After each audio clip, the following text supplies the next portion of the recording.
Hello, I'm Beck. Welcome to my channel. Today I will be drawing a D&D character based on the roll of the dice. Let's bring out the Tower of Destiny!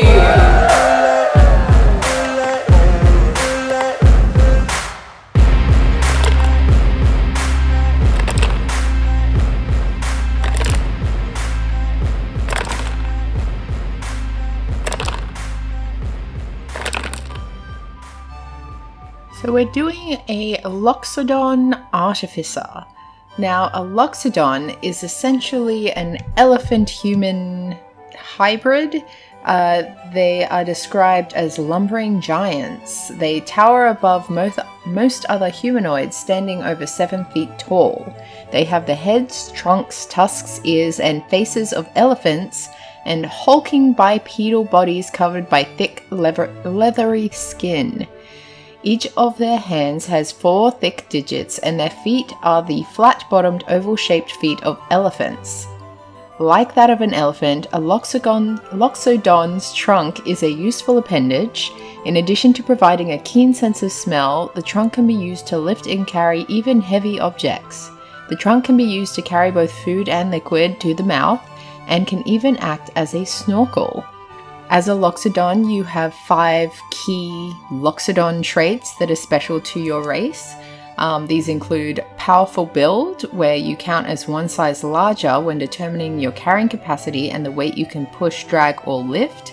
So your actual size is determined as medium, but you would be able to carry something that a creature would need to be normally a large size to carry. There is another trait called Loxodon Serenity, where you have advantage on saving throws against being charmed or frightened. You also have natural armor because of your leathery skin, so when you aren't wearing any other armor, your AC is 12 plus your Constitution modifier. Another one is Trunk. You can grasp things with your trunk and use it as a snorkel. It has a reach of 5 feet and it can lift a number of pounds equal to 5 times your strength score. You can use it to do the following simple tasks: lift, drop, hold, push or pull an object or creature, open or close a door or container, grapple someone, or make an unarmed strike. And your DM might allow other simple tasks to be added to that list of options, or depending on the DM, they might nix some of those. Your trunk can't wield weapons or shields or do anything that requires manual precision, such as using tools or magic items or performing the semantic components of a spell. As mentioned before, you have the trait Keen Smell. Thanks to your sensitive trunk, you have advantage on perception, survival, and investigation checks that involve smell. Now, this Loxodon is an artificer, which means he is a master of invention. Artificers use ingenuity and magic to unlock extraordinary capabilities in objects. They see magic as a complex system waiting to be decoded and then harnessed in their spells and inventions. Artificers are basically like the engineers of the D&D world. Things like the Bag of Holding, any magical weapon, any object or machine that has magic as a component in it would have been invented by an artificer. Now, this guy, who I'm going to call Reginald, is quite well off, and I think he's quite well off as a result of his artificer abilities. I think he's built quite the comfortable life for himself and is in a point where he's really just looking to retire and practice his skill as an alchemist, which is one of the artificer subclasses. The options for subclasses are Alchemist, Armorer, Artillerist, or Battlesmith. And I thought Alchemist would be the most interesting, and I think it's because he likes to just make things for himself or his friends that just add a little bit of extra fun to the day. So potions that don't necessarily give you crazy abilities anymore. I think that's where he got started and how he made his fortune. but now it's more of just like a comfortable drink that gives you the feeling of a sunset, or you know, a little bit of a drugs thing, but not necessarily hallucinogens, just something that like, oh, I feel like smelling the rain today. I think I'll have this potion that makes that feeling, or things like that, where you think of just an abstract feeling, maybe something you felt in your life, maybe something you have never felt and would like to feel, and that's something that he can invent as a potion, and when you drink it, that's how you feel.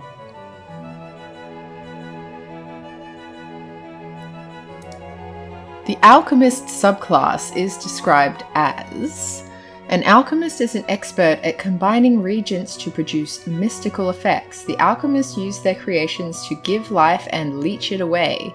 Alchemy is the oldest of the artificer traditions, and its versatility has long been valued during times of war and peace.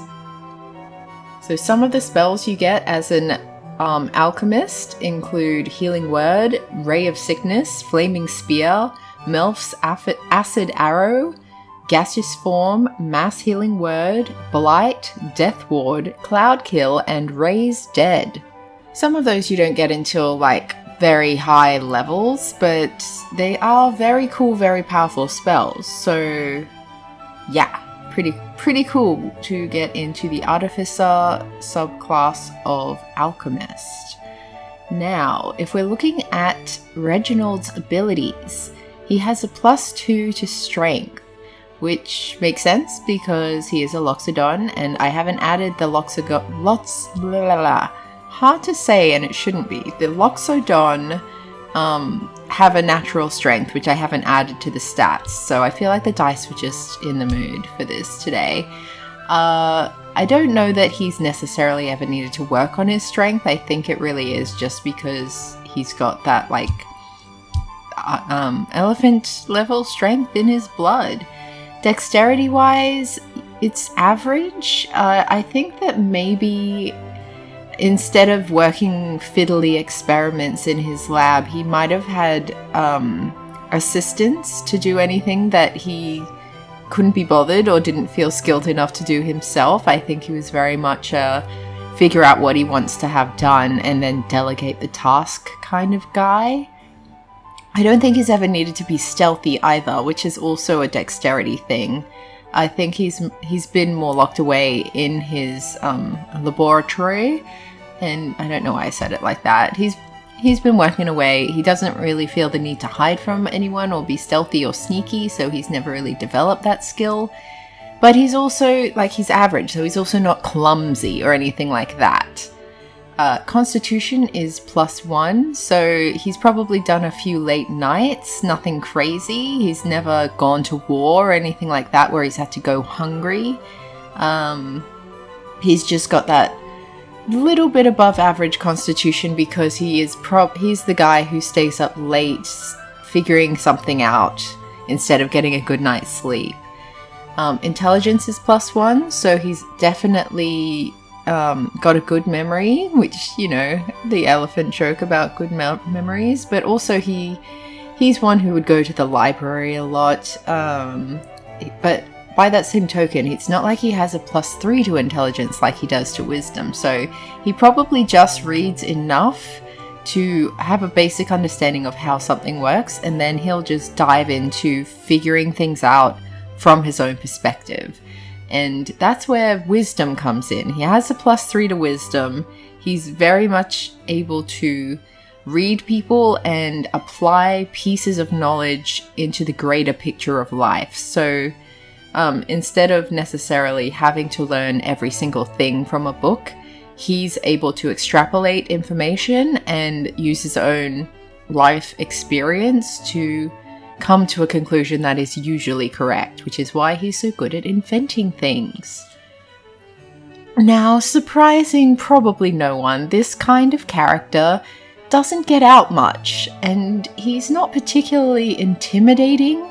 He's not particularly charming. He's much more interested in his inventions than being well liked. So his charisma is a -2, It did not come out very well. And this was actually the determining statistic as to when I decided to have him be like a little bit of a pompous homebody inventor rather than one that's a little bit more out there and endearing.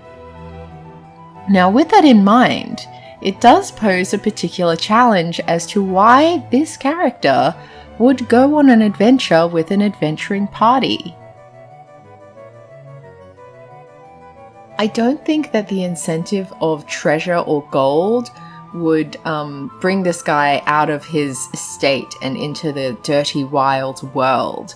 I think he would need something that's more either threatening his wealth, or maybe something like he was part of an adventuring party back in the day and everyone's gotten really wealthy from their adventuring and they're retired, and now they're getting the gang back together for one last thing.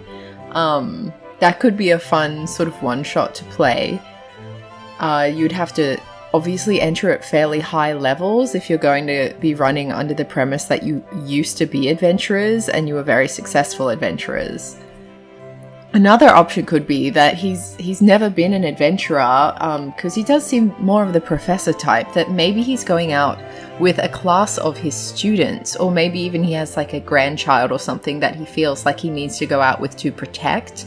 I like the idea of him going out with students, so like maybe even if just one of the other people in your adventuring party is his student and he's going out to like assess their abilities, and so he'd offer like potions and things like that as needed, but he's also probably would be a bit stingy with them, sort of under the premise that like he expects you to be able to do most things on your own and he's really just there to assess what's happening and assess your abilities.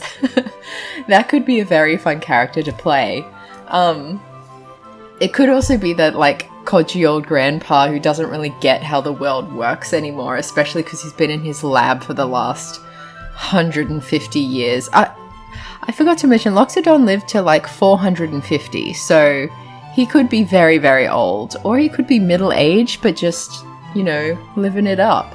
But he could be that kind of that old person who doesn't get it and just like offers some sort of alchemy solution to something that like his solution doesn't necessarily help, or maybe even it even hinders the group. It could be very fun to be that kind of character who's very well-meaning but also just like doesn't get it. Although he does have the +3 to wisdom, so I think it's probably a more logical storyline to have him being the most knowledgeable in the group. So maybe this is the guy who has a lot of information. He offers help when he feels it's appropriate, but otherwise he will ask you why you're not solving the problem yourself, because he wants you to learn, and sometimes that means learning the hard way.